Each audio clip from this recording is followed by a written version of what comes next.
pretty decent blogger. He operates a channel that is called Carib 21. And he had some interesting things to say about it.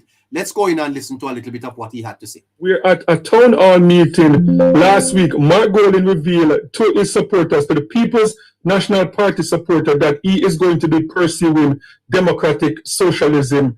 And that is what he's going to be campaigning on for the 2030 election. And it's what... Is that what he said? Is that what Mr. Golden said, that he would be campaigning on democratic socialism for the 2030 election? Is that so? I'm not so sure if that's what he said, but that is what Carib 21 is saying. All right, let's go back in and listen a little bit more. One or two things. Either Mark Golden is the dumbest politician in the history of Jamaica. Hold on, Carib 21. What you say about the leader of the opposition? And it's one or two things. Either Mark Golden is the dumbest politician in the history of Jamaica. Dumbest? Why you say that? Or what? Or Mark Golden is deliberately trying to destroy the People's National Party. Let's talk about it. Oh. Well, there you have it. Carib 21 is saying that is either Golden is the dumbest, or he's trying to destroy the People's National Party. I wonder where I'm getting them something here for. All right, listen to this. More than the American dollar. But then we had, Prime Minister who came to power, elected, and he said Jamaica is now a democratic socialist country. We haven't heard that before. Exactly. And it doesn't work. He nationalized everything. The government owns, the factors of production now, seized private property. Landlords didn't own their properties anymore. It was a mess. And the companies that were there, the multinational corporations, they left Jamaica. Because if your profits are no longer your own, then what are you working for? You're working to make the company so you can employ more people, you can manufacture more goods, you can do this, you can do, and the government just seizes everything. That's not going to work. So they fled, and it left Jamaica without, foreign currency, without an economic plan, without anything, and it was a disaster that finally Jamaica, started coming up out of what I think it was 1990 or something like that, from something that started in the 70s. And believe it or not, that prime minister, after he was removed from office, he was reelected again, maybe 10 or 12 years later. And he apologized to the Jamaican people for the wreck that he created. Jamaicans voting for democratic socialism is almost like chickens voting for KFC. You know that sooner or later you're going to end up in the deep fryer. You are... That is funny. That is very, very funny, Carib 21. Say it again. It's like chickens voting for KFC. You know that sooner or later you're going to end up in the deep fryer. You are going to be the meal. That is democratic socialism. And for the richest politician in the history of Jamaica, Mark Golden is the wealthiest person in politics in the history of Jamaica.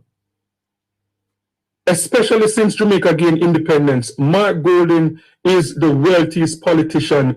And for the wealthiest politician to have ever run for prime minister, for the leader of the country in the history of Jamaica. By the way, I'm sorry, I didn't know that at all. I didn't know that Mr. Golden was the wealthiest politician in our history. That's a fascinating revelation, I didn't know that at all. We lost the signal on the other page, So we're gonna have to ask those people to jump over to the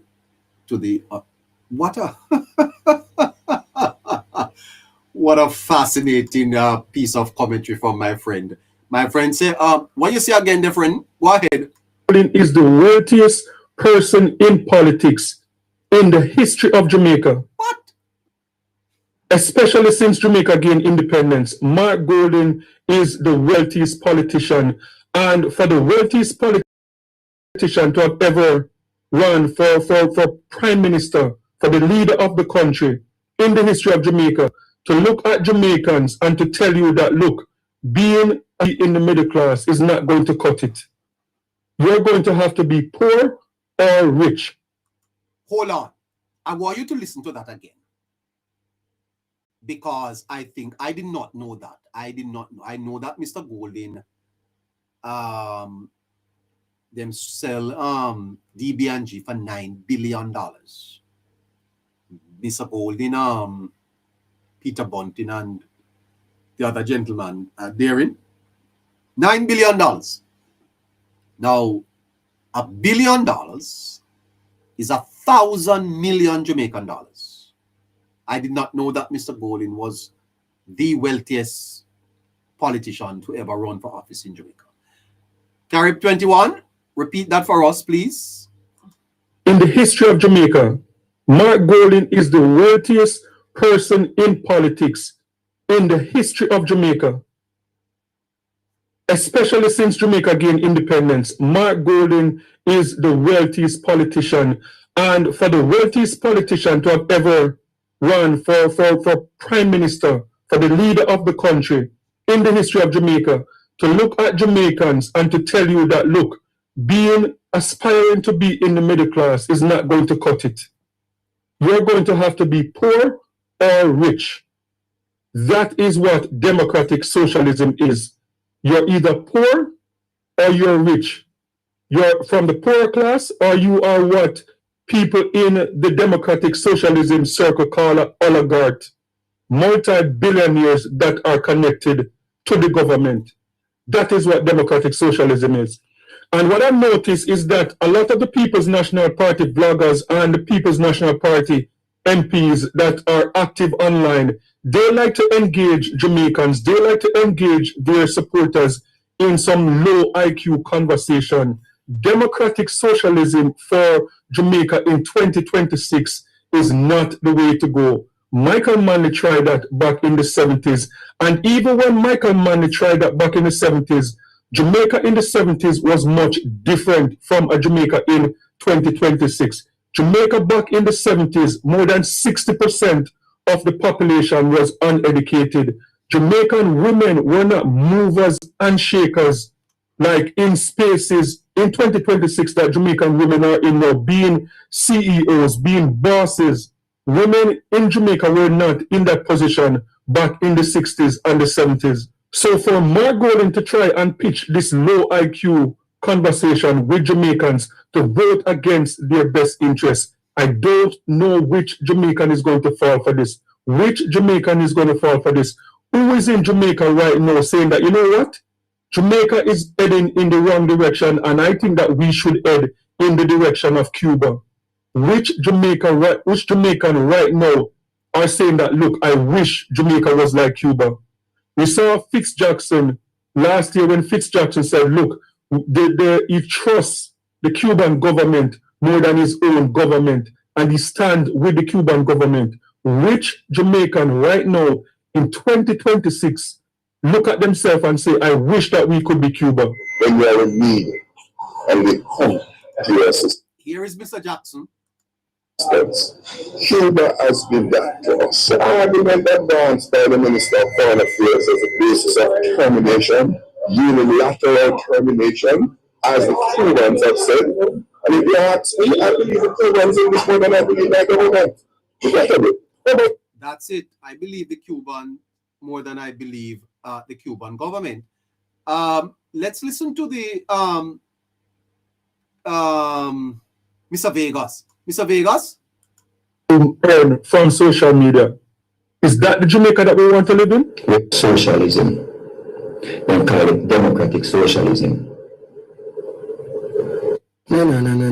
What if you can make it sound using just your voice? Well, we're going to go back to Mr. Vegas just for a minute there. Let's go back in. Hey, Vegas, what go on? When me work hard and you do a little bit of sitting, or you don't do nothing, but me must get the same lifestyle like you. If you work hard, pay taxes, get less money, so we can take care of you. We're in your house when we out in the sun at a bun.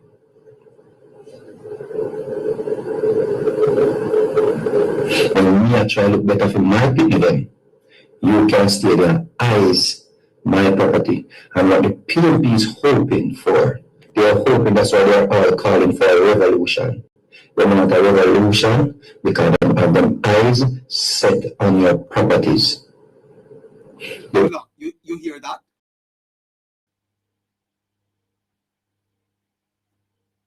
That they are calling for a revolution because they have their eyes set on your property. What the dickens is happening here? Huh? The PNP is asking for a revolution because they have their eyes set on your property. Huh. Boy, I tell you something is what is happening in Jamaica. Go ahead, Mr. Vegas. PNP supporter them, especially the one who is on the internet, them already pick them spot. Them already pick your business. Then pick their spot. Then pick your business. So the PNP supporters have looked on and look at your business and said, me wonder one day. Me I go take over the business there. And what you say to me? Can this be true?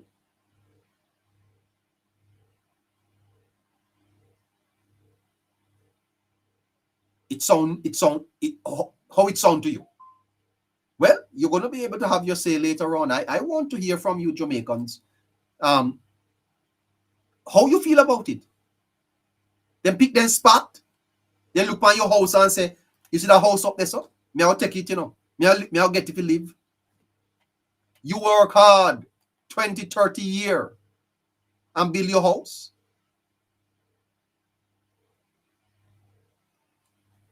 You know, Winston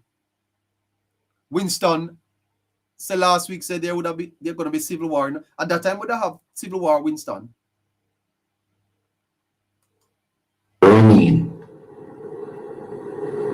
Them already pick your house. That's why you see them always talk about Andrew Wilness's house. Is it? That is a mindset. Them already see your car. And things say one if you have. Because why you want two car?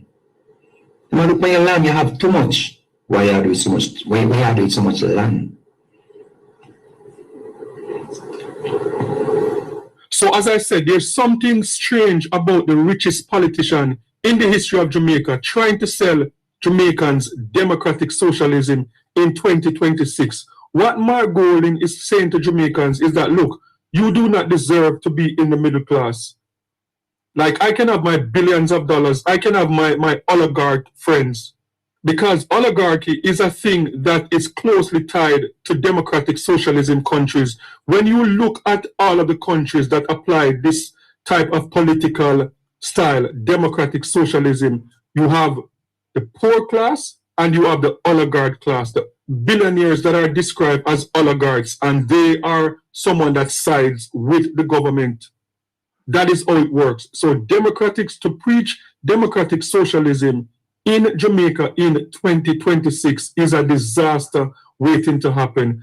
And as I said, the People's National Party Member of Parliament and a lot of their vloggers like to engage in a low IQ conversation. And I feel like they don't want Jamaicans to be educated because education is an eye-opener. And once your eyes are open, you're not going to be able to fool people anymore. Democratic socialism in Jamaica in 2026 is a disaster waiting to happen. Democratic socialism is saying that we're all equal. So it doesn't matter your work ethic. It doesn't matter how late you stay up at night and study to go to university and to go to the next level. we are all equal. So you can go on with your master's and your doctorate or whatever. You are not more than the man who are working at the supermarket, the man that want to stay home and just smoke weed all day. That is democratic socialism. It is a disaster waiting to happen. And what happened in these situations, the brightest minds, we already have a problem with brain drain. You try and support democratic socialism and see how fast a lot of these business people just pack up and leave Jamaica. So yes, Jamaicans, this is a warning. Look across the world. Come off TikTok. Come off and stop engaging in these low IQ conversations and just study. Go across the world and show one country in the world that use this political style, democratic socialism, that is successful. One. Just point out one country.